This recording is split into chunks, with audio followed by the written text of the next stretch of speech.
সুপ্রিয় দর্শক, আসসালামু আলাইকুম। এন্টার টিভির আয়োজন এন্টার পডকাস্টে আপনাদের স্বাগতম। অনুষ্ঠান জুড়ে আপনাদের সাথে থাকবো আমি শরীফ ভূঁইয়া। আর আমাদের মাঝে আজকে উপস্থিত আছেন জনপ্রিয় একজন কন্টেন্ট ক্রিয়েটর, হাজারো ছেলেদের ক্রাশ না, আপনি কম লায়লা। বলেছেন।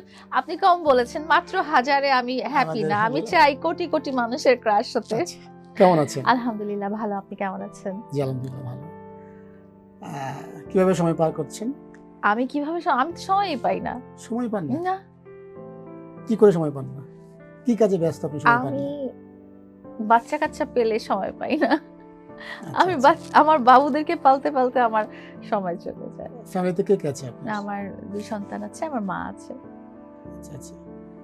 তো বাইরের কাজ করে বা যে আমরা দেখে থাকি যে আপনি সাধারণত অনেকগুলি ব্র্যান্ড শপ ওপেনিংয়ে যান, পার্লার ওপেনিংয়ে যান, এসব করে আসলে আপনার ফ্যামিলিকে বা বাচ্চাদেরকে সময় দিতে পারেন? প্রথম কথা Properly. হচ্ছে যে এই আপনি যেটা দেখেছেন যে কোনো শোরুম ওপেনিং বা কোনো প্রমোশন, এগুলো হচ্ছে আমার লাইফের মাত্র 0.1%।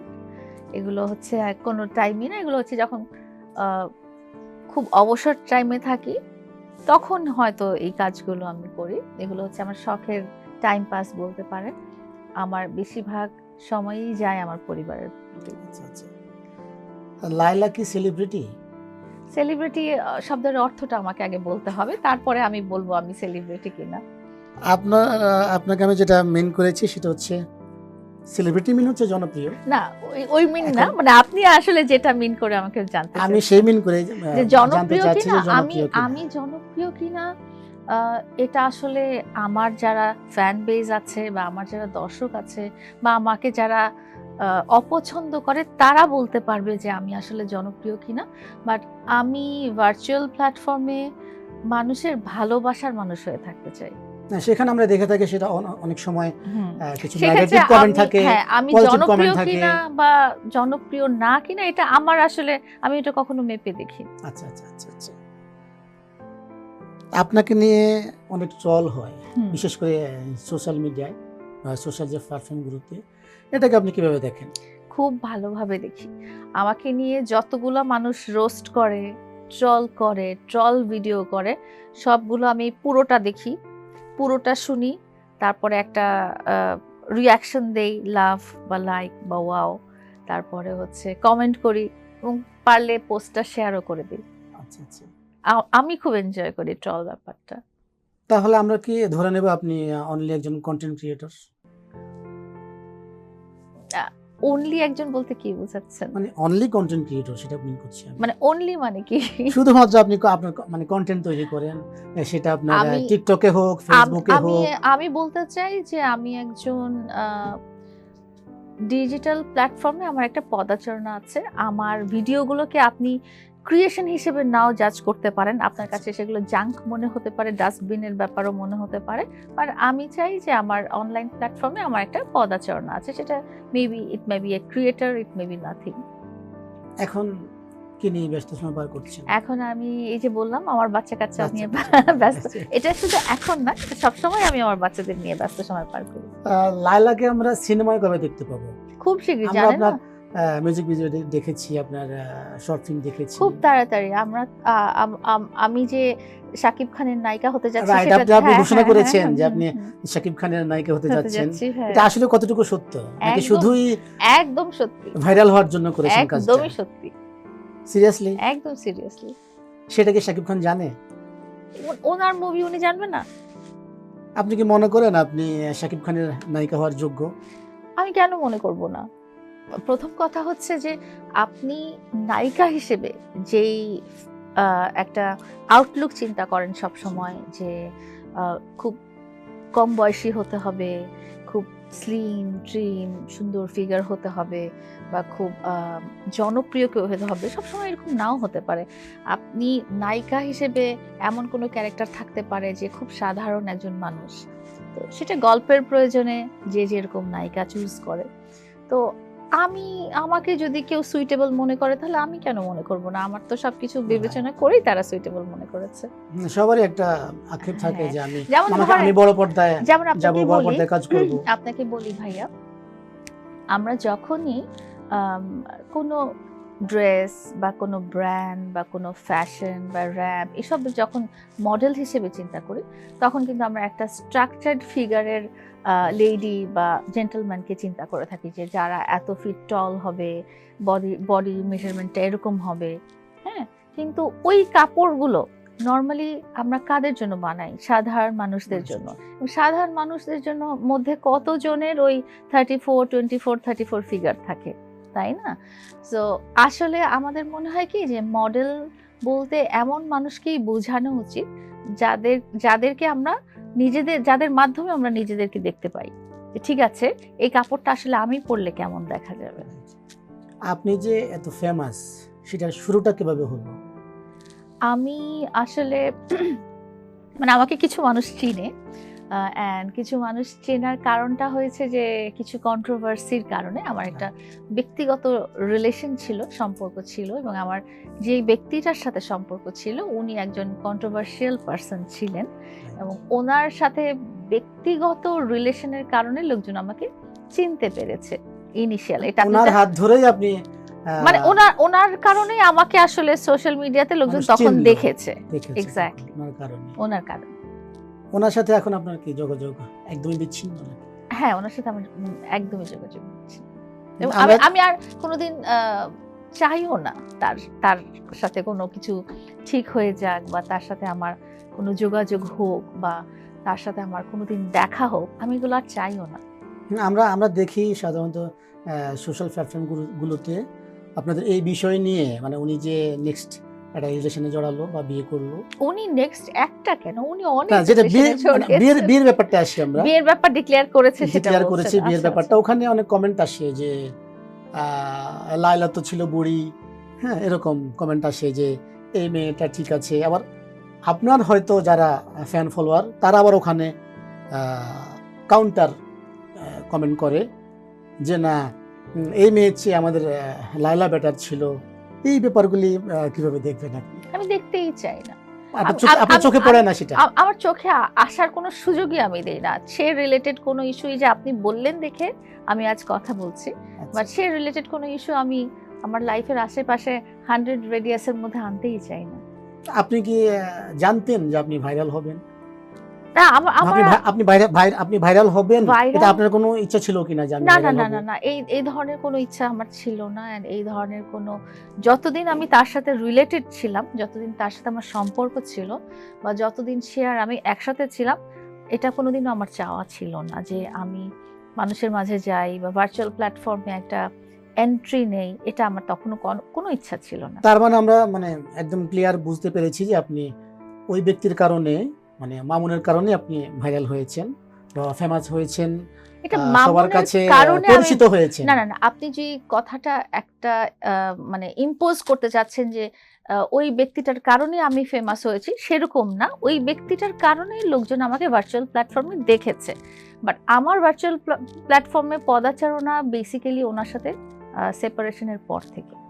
ওনার সাথে যখন আমি আপনি তো ছিলাম, বললেন, আপনি ওনার আমাকে সাথে একটা প্রশ্ন হ্যাঁ, ওনার বললেন সাথে আমি যে বলছি যে ওনার সাথে যখন আমি ছিলাম তখন লোকজন আমাকে চিনেছে।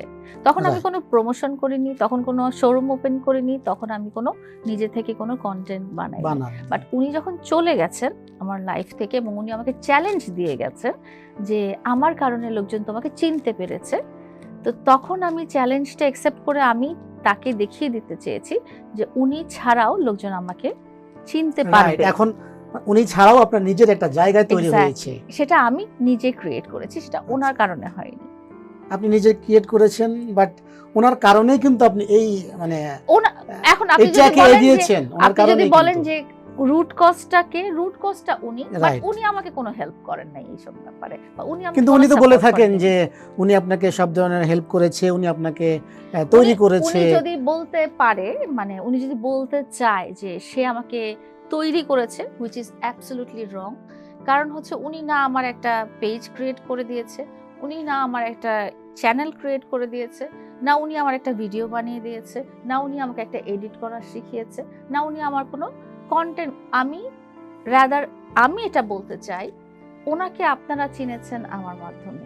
কারণ উনি এবং আমি যখন রিলেটেড হলাম, তখনই কিন্তু ব্যাপারটা খুব সোসাইটিতে হাইপ উঠলো। এর আগে আপনারা হয়তো ওনাকে চিনতেন এই রাস্তার টোকাই, এবং তার পরিবর্তনটা কিন্তু আপনার সাথে মেশার পরেই হয়েছে। আমি সেটাই বলতে চাই যে আপনারা আজকের এই সোসাইটিতে, এখন যে ধরনের সোসাইটিতে আপনারা বসে ওনাকে নিয়ে আলোচনা করছেন, এই আলোচনাটা আপনারা আমার সাথে দেখা হওয়ার আগে কখনোই করতেন না, ঠিক আছে?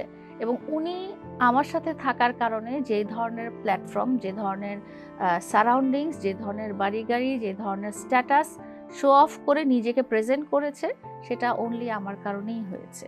So, আমি এটা বলবো যে ওনার উত্থানটা আমার হাত ধরেই হয়েছে। উনি একটা জায়গায় ছিলেন অবশ্যই, ছিলেন। বাট সেই জায়গাটা কিন্তু আপনাদের আলোচনার টপিক ছিল না, না। ঠিক আছে? লায়লার মাসিক ইনকাম কত? বলতে চাই না, কেন বলতে চান না? এটা একান্তই ব্যক্তিগত ব্যাপার। ব্যক্তিগত হলেও অনেক ক্ষেত্রে, যেমন আপনার ইনকাম কত সেটার ভাগ কিন্তু কেউ হবে না, নিবে না, ভাগিদার কেউ হবে আমি না। বলবো বলতে চাই, আমরা জানতে চাই, আপনার যারা ফ্যান ফলোয়ার, না, আপনার যারা আমার ফ্যান ফলোয়ার কাছে- তারা জানতে চায়। আমি বলি, আমার কাছে টাকা পয়সা, বাড়ি গাড়ি এগুলো খুবই লেস প্রায়োরিটি ব্যাপার, এবং এগুলো খুবই আছে না যে আমার মনে হয় এই টপিকে কথা বলাটাই আমার কাছে শোভনীয় যেহেতু মনে হয় না। আপনিও সোশ্যাল প্ল্যাটফর্মে কাজ করেন, সোশ্যাল প্ল্যাটফর্মে কন্টেন্ট ক্রিয়েটর, ওখান থেকে তো একটা রেভিনিউ আসে, তাই না? সোশ্যাল প্ল্যাটফর্মের সাথে আমার ইনকামের কোনো রিলেশনই নাই। ওটা কি আপনার ইনকামের সাথে অ্যাড হয় না? এটা খুবই একটা নমিনাল একটা ব্যাপার, যে মানে যেটা আমি আসলে হাইলাইট করতেই চাই না। ছোট একটা অ্যামাউন্ট এরকম, এটা এর আমি জন্য হয়তো highlight আপনি বলতে করতেই চাই চাচ্ছেন না না। যে এটা আমার জীবন দশায় কোনো এফেক্ট ফেলে না। যে সোশ্যাল মিডিয়া থেকে যদি কোনো রকম প্যাসিভ ইনডাইরেক্ট ইনকামও হয়ে থাকে, সেটা আমার লাইফে কোনো এফেক্ট পড়ে না। এই জন্য আমি বলতেই চাই না। আর আছে না যে লোকজন বলে যে হ্যাঁ আমি এত টাকা ইনকাম করছি, বা এত দামি গহনাগাটি পরছি, বা এত দামি জামা কাপড় পরছি, এগুলো আমার কাছে খুব লেস ভ্যালু। আমার কাছে এগুলো লাইফে কোনো প্রায়োরিটির কোনো টপিক না।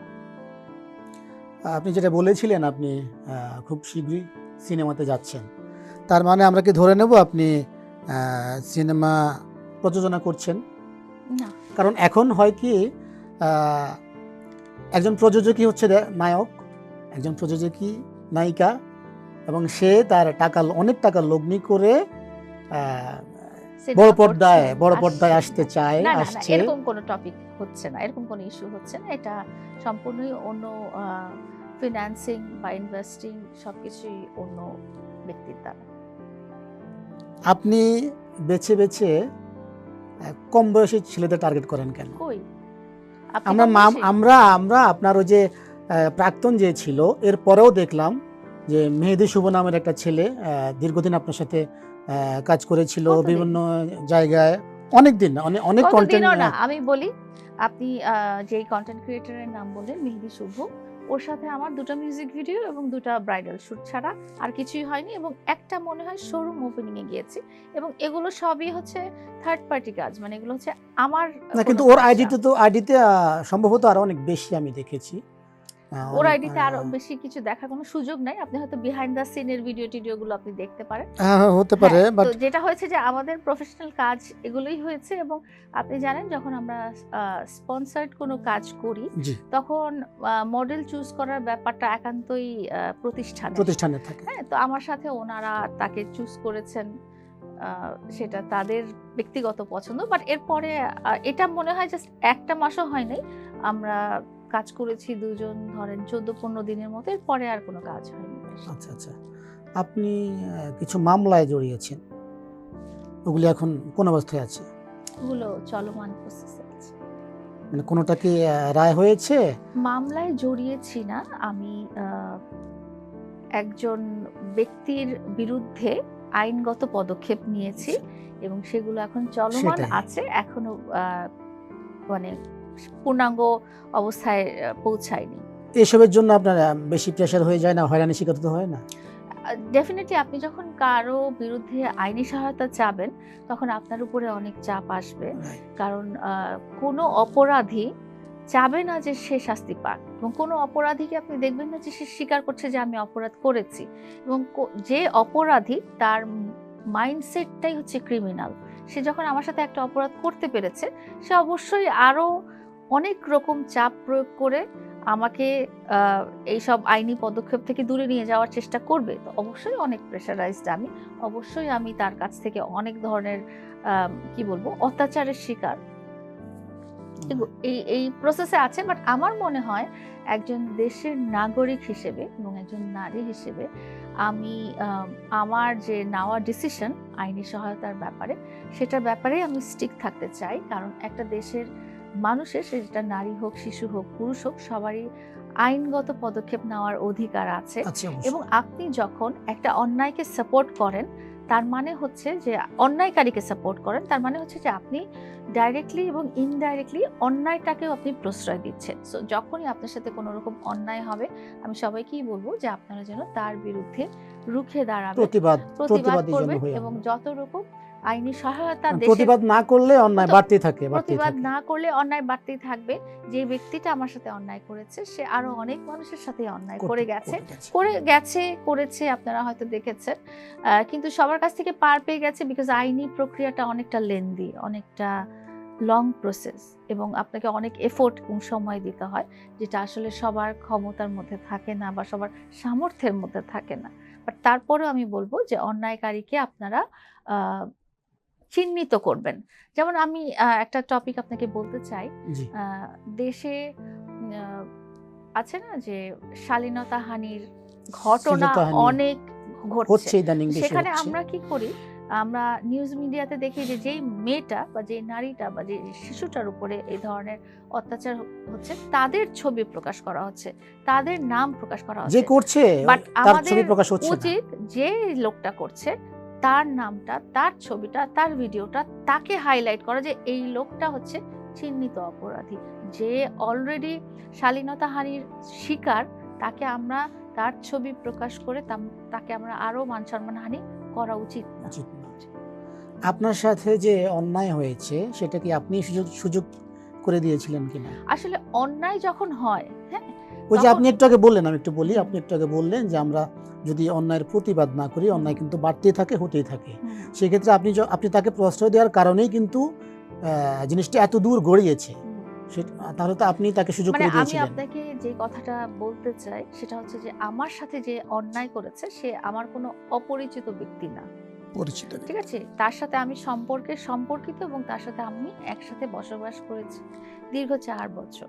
তো আপনি যদি সেটাকে সুযোগ করা বলেন, তাহলে সেটা হয়তো সুযোগ করাই হতে পারে, বাট যেই ব্যক্তিটা অন্যায় করেছে সে আমার পরিচিত মানুষ।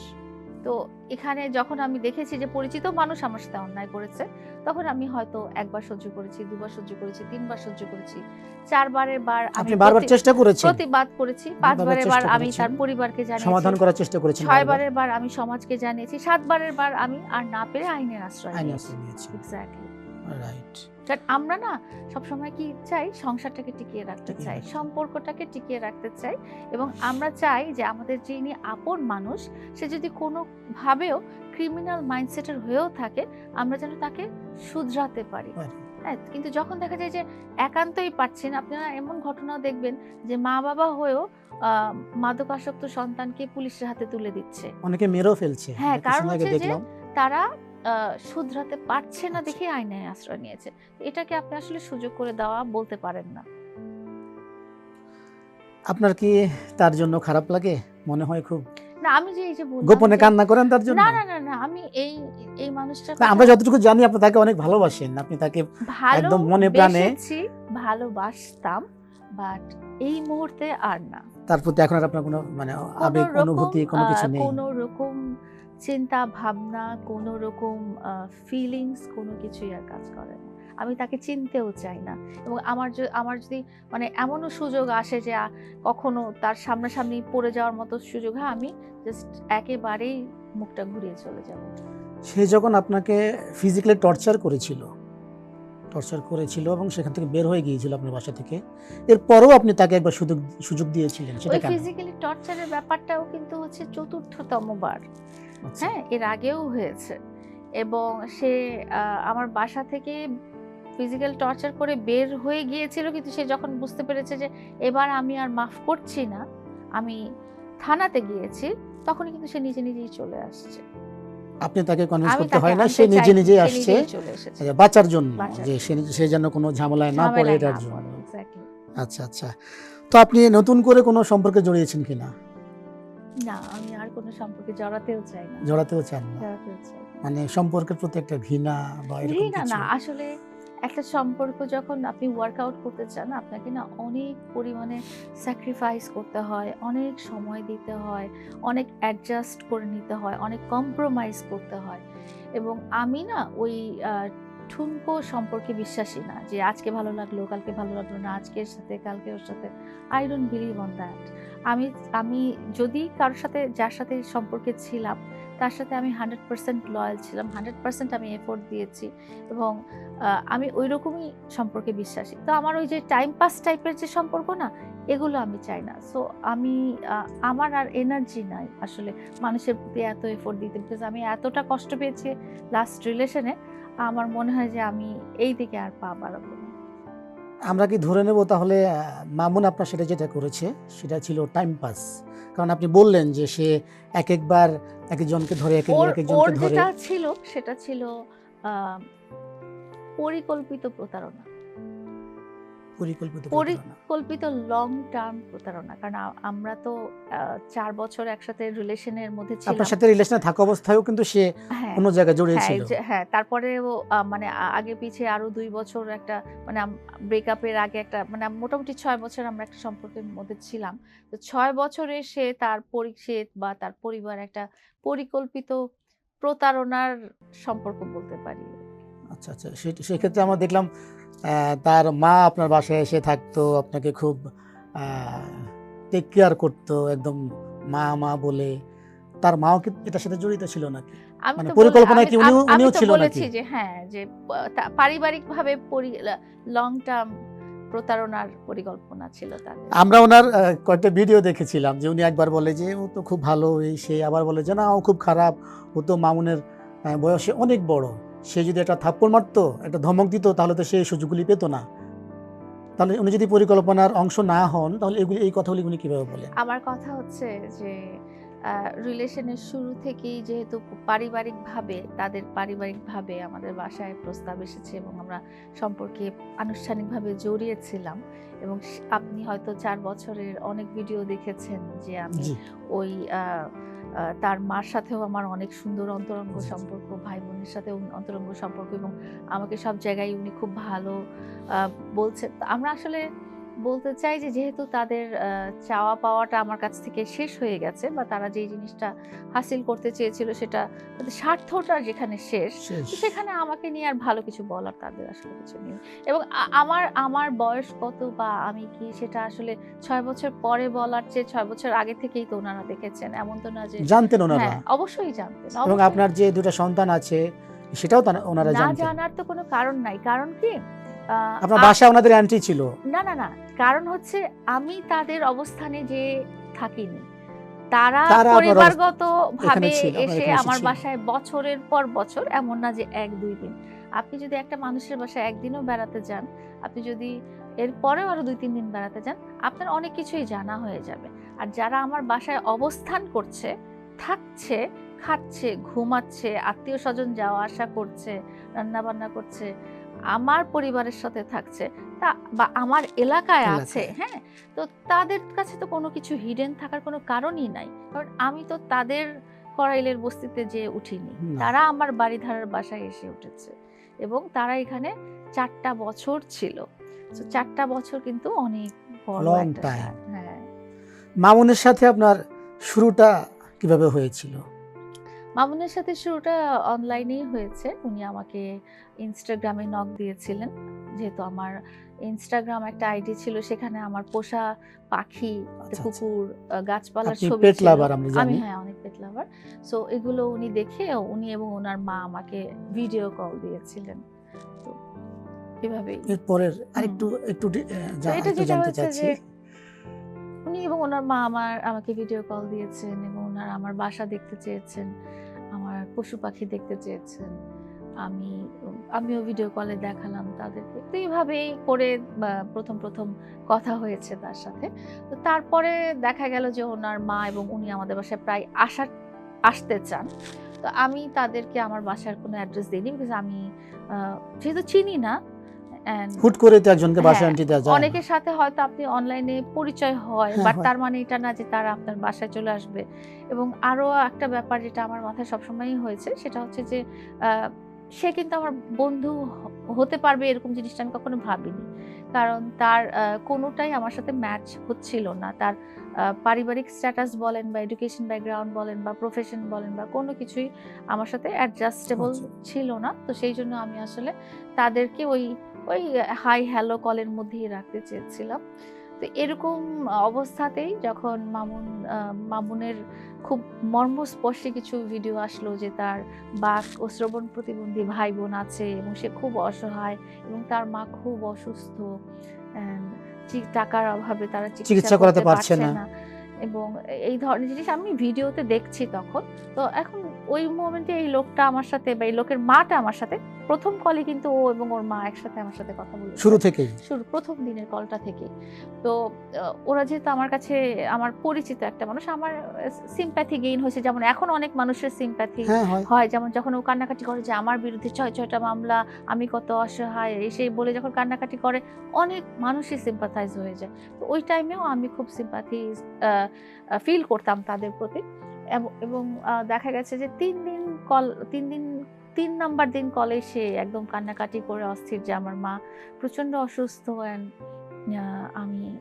আমার তো কোনো ইনকাম সোর্স নাই, আমি মার চিকিৎসা করাতে পারছি না। সো তুমি যদি আমাকে ফিনান্সিয়ালি একটু হেল্প করো, আমার না খুব উপকার হয়, আমার মা ছাড়া তোমার কেউ নাই, আর সবাই আমার বাসার সবাই প্রতিবন্ধী। তো সেই মানবিক দৃষ্টিকোণ থেকে আমার না খুব মায়া লেগেছিল, আর আমি আমার ড্রাইভারকে দিয়ে তার মার চিকিৎসার জন্য টাকা পাঠিয়েছিলাম। তো এভাবে হয়েছে। তখনও কিন্তু আপনাদের সম্পর্ক না মানে না, আমরা তৈরি তখন হয়নি। ফ্রেন্ডও না। ফ্রেন্ডও তখন না। আমরা আচ্ছা। ফ্রেন্ডও না। তখন আমি জাস্ট মানবিক দৃষ্টিকোণ থেকে আছে না, আমার মানে ফ্যামিলির ইয়েটা যেরকম হচ্ছে যে অনেক ফ্যামিলিতে হচ্ছে জাকাত দেয়, হ্যাঁ? জাকাত দেয়, মানুষকে দান-টান করে। তো আমার ফ্যামিলিতে হচ্ছে কি যে আ সবাই, মানে আমার মা বা আমার প্রয়াত বাবা বা আমার যাকাত বোন, প্রথা আমাদের হ্যাঁ, মুসলমানদের হ্যাঁ, যেটা সবার হচ্ছে জন্যই যে প্রযোজ্য। জাকাত প্রথাটা ওনারা পালন করেন, কিন্তু তারপরেও না তারা হচ্ছে যে অসহায় মানুষ দেখলে তারা সবসময় চেষ্টা করেন যে যতটুকু সাহায্য করা যায়। নিজের টা রেখে অনেক সময় দেখা যায় যে নিজেরটা না রেখে হলেও আপনিও কি তাহলে দরকার মামুনের পড়ে। ফ্যামিলিকে আপনার যাকাতের অংশ ওটা জাকাতের অংশ দান বলব করেছেন না। কিনা? আমি বলব যে হচ্ছে যে আমি হেল্প করেছিলাম আচ্ছা। তাদেরকে। এবং বিকজ তারা আমার কাছে না, হেল্প আপনি যেহেতু চেয়েছিল। মানে যাকাতের প্রসঙ্গ আমি আনলেন। জাকাতের প্রসঙ্গটা বললাম যে এটা মুসলিম কালচারের মধ্যে পড়ে। বাট সেইটা ছাড়াও আমার ফ্যামিলিতে হচ্ছে কি জাকাত ছাড়াও তারা দেখেছে যে অনেক দান করে বা হেল্প করে। তো মামুনের প্রসঙ্গটা হচ্ছে যে মামুন যখন আমার কাছে হেল্প আস্ক করেছে, তখন আমি হেল্পের জন্য এগিয়ে এসেছিলাম। তখন সে আমার কোনো বন্ধু ছিল না। সে আমার কোনো বন্ধুও ছিল না।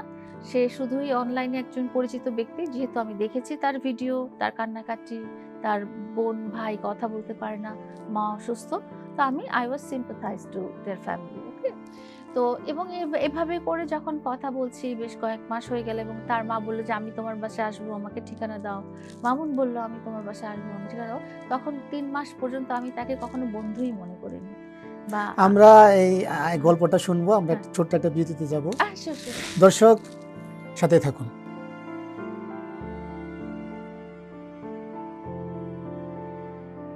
তো আমরা যে প্রসঙ্গে ছিলাম, মানে মানে সম্পর্কের শুরুটা আর কি। যখন পর্যন্ত তার সাথে কোনো সম্পর্কই ছিল না, আপনি হেল্প করেছেন, তারা আপনার বাসায় আসতে চেয়েছে, আপনি এন্ট্রি দেননি। জাস্ট শুরুটা একটু জানতে চাইবো। এই অতটুকুই হলো যে ৩ মাস ৪ মাস আমার সাথে কোনোদিন সামনাসামনি দেখা হয়নি। ফোনেই কথা হয়েছে, ভিডিও কলে তার মা এবং তার সাথে, তার বন্ধুদের সাথে, তার খালা, নানা, চাচা, মামা, তার আত্মীয়-স্বজন সবার সাথে আমার ভিডিও কলেই কথা হয়েছে। কোনো সামনাসামনি দেখা সাক্ষাৎ হয়নি। অ্যান্ড ৪ মাস পরে তার আম্মু আমাকে বলছিল যে সে তোমাকে অনেক ভালোবাসে, তুমি কেন ওর সাথে দেখা করো না? মানে হচ্ছে মামুন নিজে না বললে সেটা তার মাকে দিয়ে তার বলিয়েছে। মা বলেছে আমাকে। আচ্ছা।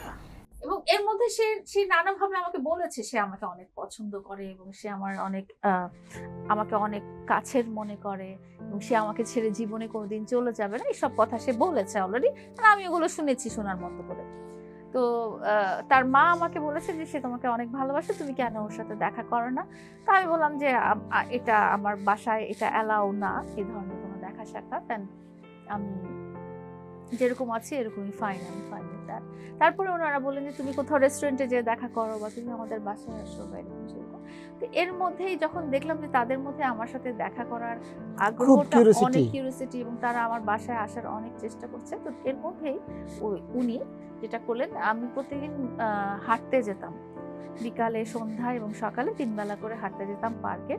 তো তখন উনি আমাকে একদিন বললেন কি, মানে তখন উনি আমার সাথে ভিডিও কলে কথা বলতেন প্রায়, যে আমি হাঁটছি, উনি ভিডিও কলে কথা বলছেন। তো একদিন বললেন কি যে তুমি ইয়ে করো, ক্যামেরাটা অপোজিট সাইডে দাও, আচ্ছা, মানে ব্যাক ক্যামেরা দেওয়ার জন্য। ক্যামেরা দিয়ে রাখতে বলছেন।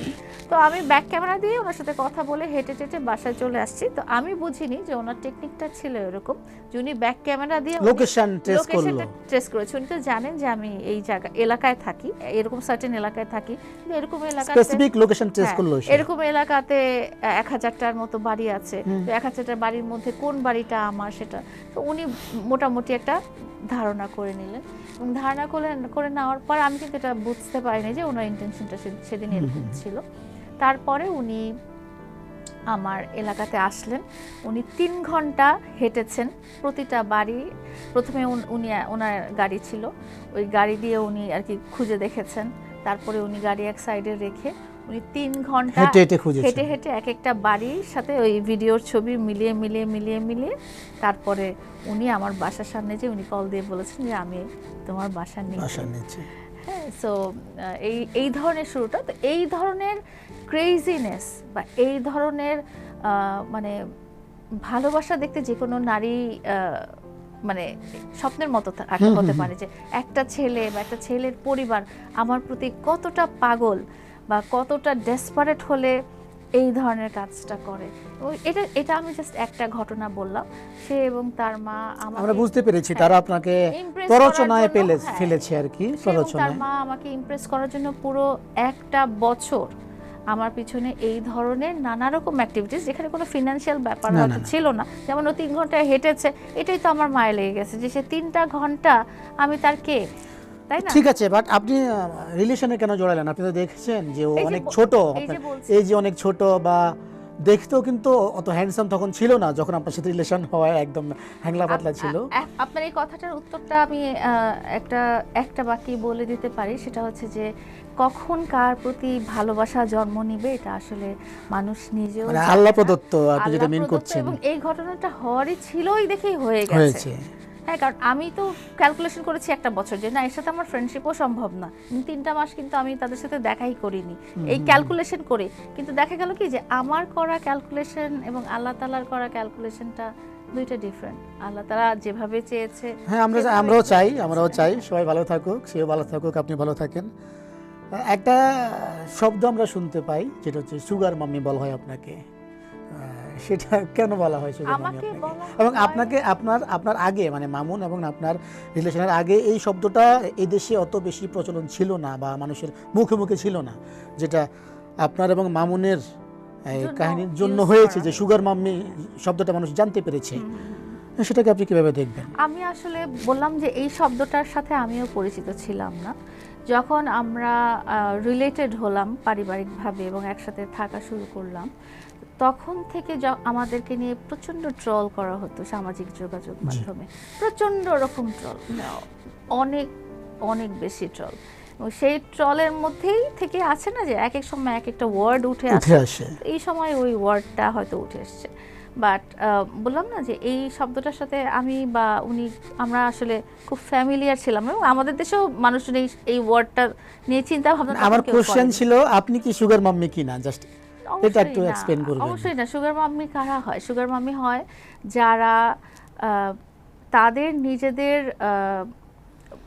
লোভ, লালসা, ভোগ এসবের জন্য টাকা পয়সা খরচ করে কোনো পুরুষকে ব্যবহার করে, বা তাদের সাথে কোনো রকম ফর্মাল রিলেশন না রেখে শুধুমাত্র ব্যবহারের জন্য তাদের প্রতি টাকা পয়সা খরচ করে। তো আমার সাথে তার কিন্তু আইনগত সম্পর্ক, পারিবারিক সম্পর্ক, এবং আমরা সেটা ডিক্লেয়ার করেছি। সুগার মাম্মিরা কিন্তু কখনোই তাদের এই সবদেরকে প্রকাশ্যে নিয়ে আসে না, বা তাদের পাশে। আচ্ছা, শুরুতে যখন আপনাদের রিলেশন চলছিল এবং আপনাদের শুরুর দিকে যখন মানে আপনাদের মধ্যে ঝামেলা হচ্ছিল, তখন কিন্তু আপনারা ঘোষণা করেননি যে আপনারা বিয়ে করেছেন। তখন আপনারা বলেছেন যে আপনারা কন্টেন্টের জন্য জুটি বেঁধে কাজ করছেন। এটা জাস্ট একটা কন্টেন্ট। আপনারা যে রিলেশনে আছেন বা আপনারা সংসার করছেন সেটা কিন্তু আপনারা মানে এড়িয়ে গেছেন তখন।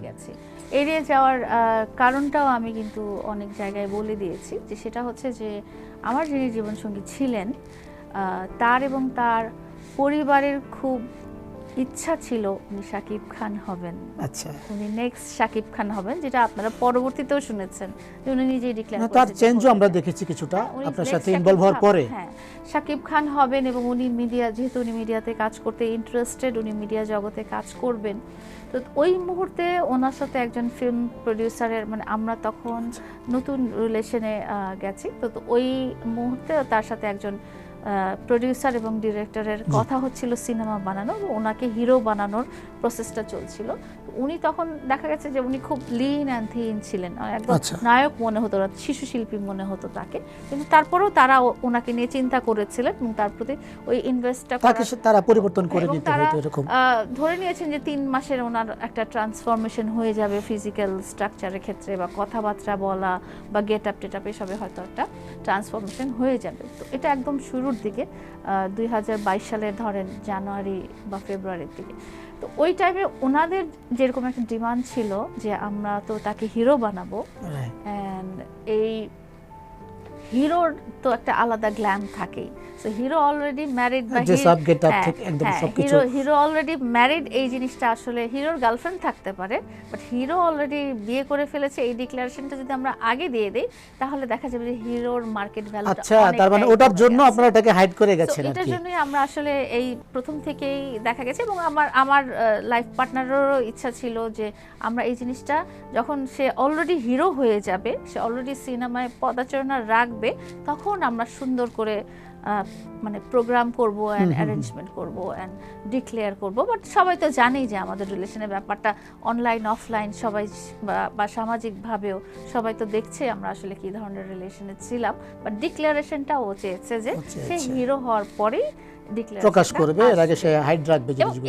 এই টপিকে আমি আরেকটা কথা বলতে চাই। উনি কিন্তু যখন সেকেন্ড টাইম বিয়ে করলেন, হ্যাঁ, তখনও কিন্তু উনি প্রায় 3 মাস অনেক দিন ধরে হাইড ছিল, সম্পর্কটা হাইড রেখেছেন। এবং এই সম্পর্কটা যখন আমি দেখছি, আমি যখন বলছিলাম যে ও পরকীয়া করছে, তারপরে সে কিন্তু ডিক্লেয়ার দিচ্ছে। আমি যখন নিউজ মিডিয়াতে ডিক্লেয়ার করেছি যে সে পরকীয়া করছে এবং তার জামা কাপড় ছবি টবি আমি ফেলে দিয়েছি, তারপরেই কিন্তু উনি এবং ওনার মা অ্যানাউন্স করেছেন যে তারা 3 মাস আগে বিয়ে করেছেন। তো বিয়ে হাইড, তার মানে আপনি জানতে পেরেছেন যে সে কিছু একটা করছে, একটা সম্পর্কে জড়িয়েছে অথবা বিয়ে করেছে। করার টেন্ডেন্সিটা তাদের সব সময়, মানে আমার সময়ও, আমার পরেও, আমার আগেও, মানে ওনাদের টেন্ডেন্সিটাই থাকে যে ওনারা এটা হাইড করে যায়। আপনি যে জামা কাপড় ফেলে দিলেন সেটা দিয়েও আপনার একটা কন্টেন্ট হয়ে গেল। আপনি সেটা সোশ্যাল মিডিয়া না প্রকাশ করলেও পারতেন, আপনি ছুঁড়ে ফেলে দিয়ে আপনি ডাস্টবিনে ফেলে দিতেন, আপনি সেটা গরিবদেরকে দান করে দিতেন, সেটার ভিডিও করে প্রকাশ করতে হবে কেন? সেটা আমাদের আসলে যে লাইফটা, আমাদের লাইফটা লোকজন বলে কি আপনাদের লাইফটা হচ্ছে ফেসবুকের লাইফ। হ্যাঁ, মানে এই ছেঁড়ার আগে, ভাঙার আগে আরও অনেক কিছুই হয়ে গেছে যেটা হয়তো আমি প্রকাশ করিনি। বাট আমাদের দুজনকে নিয়ে মানুষজনের অনেক আগ্রহ, এবং আমাদের দুজনকে মানুষজন সোশ্যাল মিডিয়া দেখতে পছন্দ করে অপছন্দ করে সবই, বাট দেখে। এবং আমরা কি করলাম না করলাম সেটাও মানুষজনের চিন্তা ভাবনা। তো আমি যখন ঘরে বসে ভিডিও বানাই তখনও মানুষজনের আগ্রহ যে পিছনে ছবিটা কেন এখনো আছে, হ্যাঁ, বা এখনো কেন ওরকম আছে। তো আমার এই ছুঁড়ে ফেলার একটা কন্টেন্ট হয়ে গেছে, সেটা আসলে যারা ছিল তারাও আগ্রহ নিয়ে ভিডিও করেছে যে ঠিক আছে ফেলে দাও। আমি কিন্তু অনেকবার, আমরা যখন আলাদা হয়ে গেছি, মানে 2024 থেকে যখন আমাদের এটা অবশ্যই তার প্রতি একটা ক্ষোভ ছিল আপনার, তখন আমি যতই বারবার বলি যে না আমি তার কথা মনে করতে চাই না, কিন্তু দর্শকরা সেটা বিলিভ করে না। হ্যাঁ, দর্শকরা বলে যে আমি তার পিছেই পড়ে আছি। ওই যে আপনি আপনার সাথে যখন আপনি ফিজিক্যালি যখন আপনি টর্চার করলো, এরপরে ফিরে আসার পরেও আপনি তাকে অ্যাকসেপ্ট করেছেন, তো দর্শক হয়তো মনে করেছে যে সে আবার ফিরে আসলে আপনি তাকে অ্যাকসেপ্ট করবেন। কিন্তু আমি দর্শককে বারবার বলছি যে আমি তার কাছে আর যেতে চাই না, বা আমিও চাই না সে ফেরত আসুক, কিন্তু আমি যখন ওই যে জামা কাপড়গুলো ছুঁড়ে ফেললাম তখন মানুষ বিশ্বাস করেছে। আচ্ছা, তাহলে তার মতো করে বা তার চেয়ে আরো বেশি করে যদি নতুন করে কেউ আপনাকে এভাবে আসলে অফার করে আমার আপনার কাছে নতুন করে যদি প্রেম আসে কি করবেন আপনি তখন? আমার কাছে পর্যন্ত পৌঁছানোর সুযোগটা খুব কম। মানে ওই টাইমটাতে, যে টাইমটাতে সে আমার কাছে রিচ করতে পেরেছিল, সেই টাইমটা ছিল করোনার টাইম। সুযোগ ছিল তখন। তখন সুযোগ ছিল কি, তখন না মানুষ বসে বসে ওই অনলাইনে, কাজ ছিল হ্যাঁ না হ্যাঁ, কোনো। তখন বাইরে বের হতো না লোকজন, অফিসে যেত না, সারাদিন অনলাইনে অনলাইনে মোবাইল হয়তো এটা সেটা টিভি দেখছে। তখন সেই ওই মুহূর্তে আসলে একটা সুযোগের স্কোপও, মানে সুযোগের একটা পরিবেশও হয়ে পরিবেশ গিয়েছিল। ছিল তো তখন। এরকম ভাবে আমার কাছে ডাইরেক্টলি পৌঁছানোর সুযোগ আসলে মানুষের নাই। এক নাম্বার হচ্ছে যে আমি খুব প্রাইভেট ফোন ইউজ করি, যেখানে আপনি দেখবেন না যে একবার আমার ফোনটা বাজছে, বিকজ আমার কাছে আমার পরিবারের লোকজন ছাড়া কেউ, সেটা আপনার হয় না। আপনার যেটা অ্যাসিস্ট্যান্ট তারা ওনারা হয়তো আপনার ওনারা- কমিউনিকেশনগুলি হ্যাঁ, ওনারা মেনটেন করে। যদি কোনো আসলেই কাজের ব্যাপারে যদি কমিউনিকেশন, আমার কাছে, আমি আপনাকে একটা ফোনে একটা নাম্বার দেখাবো, যে আমার পেজে একটা নাম্বার দেওয়া আছে, ওখানে প্রতি ঘন্টায় থাউজেন্ডস অফ মেসেজ আসে। হ্যাঁ, দেখেছি আমি থাউজেন্ডস সেটা, নাম্বারটা আমি মেসেজ হচ্ছে দেখেছি। ডিলিট করতে হয়, কারণ সবাই হাই হ্যালো, তোমাকে বিয়ে করতে চাই, তোমাকে ভালোবাসি, তোমাকে পছন্দ, এই টাইপের মেসেজ। তো এই টাইপের মেসেজ দেখার, শোনার পর আর আসলে আমার কোনোই টাইম নেই।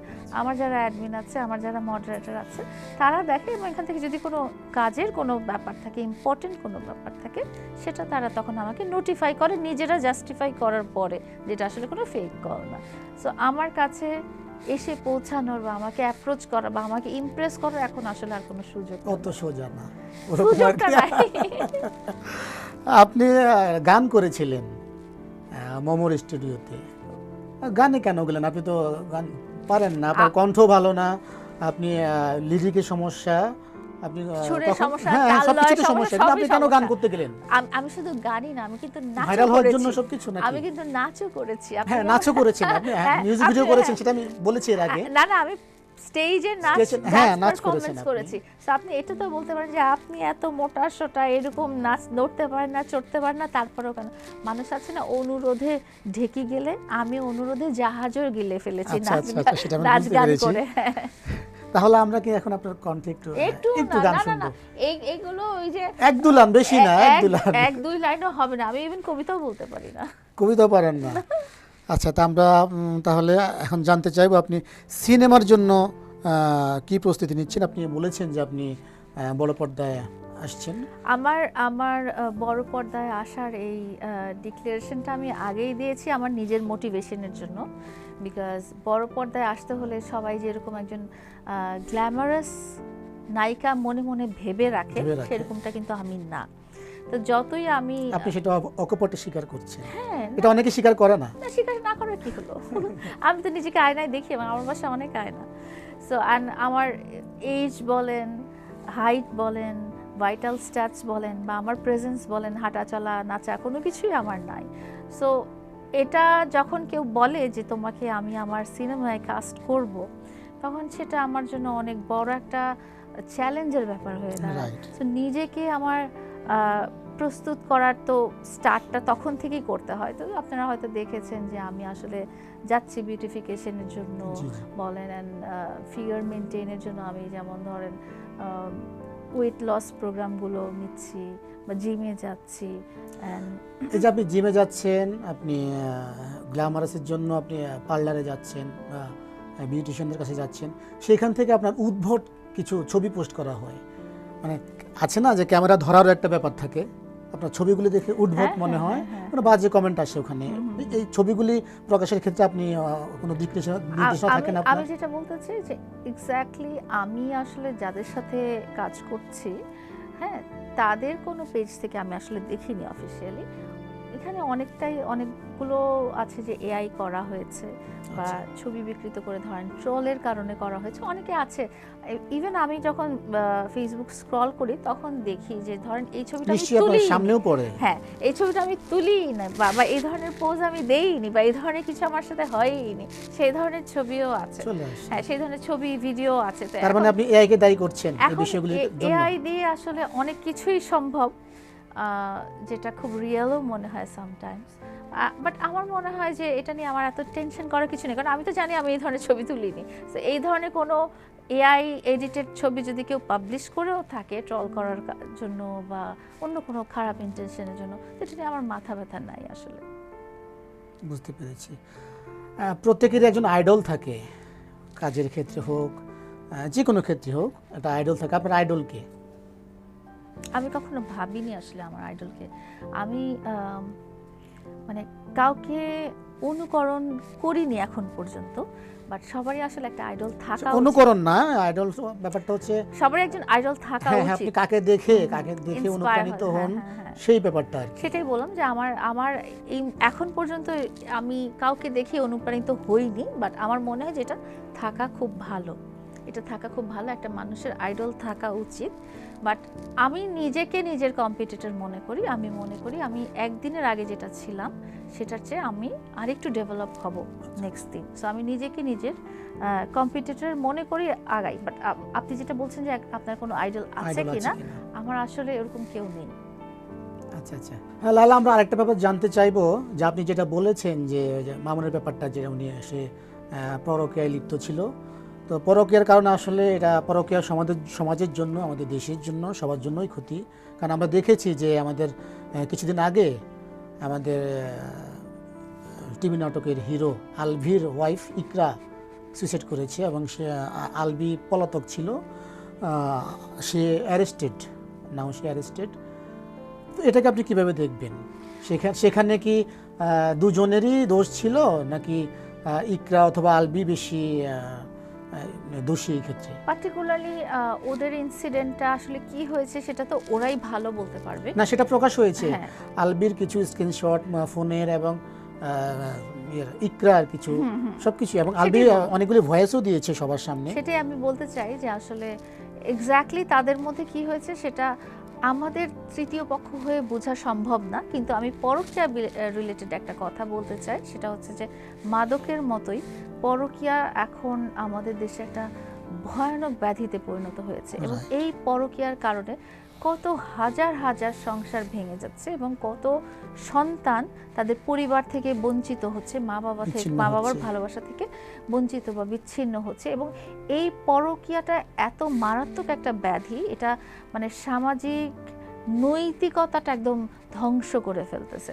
তো আমার দেশের প্রধান বা দেশের সরকার ব্যবস্থা বা দেশের আইন ব্যবস্থার কাছে দাবি যে পরকীয়াটার ব্যাপারে যেন খুব কঠোর পদক্ষেপ নেওয়া হয়, এবং পরকীয়ার শাস্তি হিসেবে আমি দেশের সর্বোচ্চ শাস্তিটাই আমি আশা করি, কামনা করি, যেন প্রকাশ্যে তাদেরকে শাস্তি দেওয়া হয়, যেটা আমরা সবাই চাই, শাস্তি দেওয়া হয়।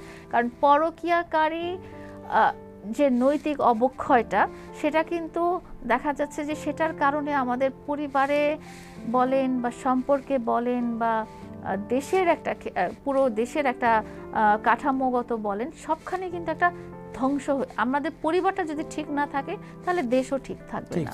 এবং এই পরিবারটা ধ্বংসের পিছনে একমাত্র পরকীয়া এবং একমাত্র পরকীয়াই দায়ী করতে চাই আমি। এবং দেশের সরকার ব্যবস্থা এবং রাষ্ট্রপ্রধান এবং আইন প্রণেতাদের কাছে আমি বলতে চাই যেন আপনারা পরকীয়ার শাস্তি সর্বোচ্চ শাস্তি হিসেবে যেন অনুমোদন করেন, এবং পরকীয়াকারীকে শাস্তিটা যেন জনসম্মুখে দেওয়া হয়, যেটা আমাদের সবারই প্রত্যাশা।